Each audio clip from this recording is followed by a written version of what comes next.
প্রতিদিন কেউ যদি এই ছোট্ট দোয়াটি 100 বার পাঠ করতে পারে, আপনার গুনাহ যদি সমুদ্রের ফেনা পরিমাণও হয়, আল্লাহ পাক গুনাহগুলোকে মাফ করে দিবেন। সুবহানাল্লাহ পড়েন না?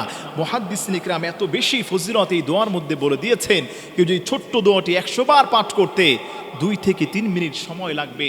কত সময় আমরা নষ্ট করি। কোনো গোলাম যদি প্রতিদিন পড়ে সুবহানাল্লাহি ওয়া বিহামদিহি সুবহানাল্লাহিল আযীম, এই ছোট্ট দোয়াটি কেউ যদি 100 বার পড়ে, আপনারা সবাই এই দোয়াটি পারেন, বাংলায় শিখে নেবেন, আরবিতে পড়বেন।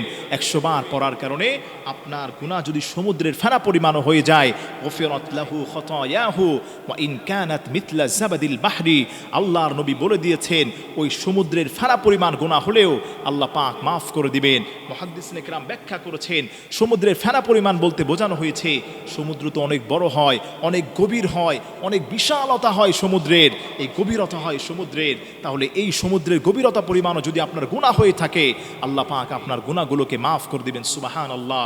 এই জন্য আপনি প্রতিদিন সকালবেলা অথবা দিনের যে কোনো একটা টাইমে আপনি একাকী বসে আল্লাহর উপর ভরসা করে হাতের মধ্যে গুনে গুনে সুবহানাল্লাহি ওয়া বিহামদিহি সুবহানাল্লাহিল আযীম সুবহানাল্লাহি ওয়া বিহামদিহি সুবহানাল্লাহিল আযীম, এই আমলটা করতে পারলে আল্লাহ পাক আপনার গুনাহগুলোকে মুহূর্তের মধ্যেই আল্লাহ পাক মাফ করে দিবেন।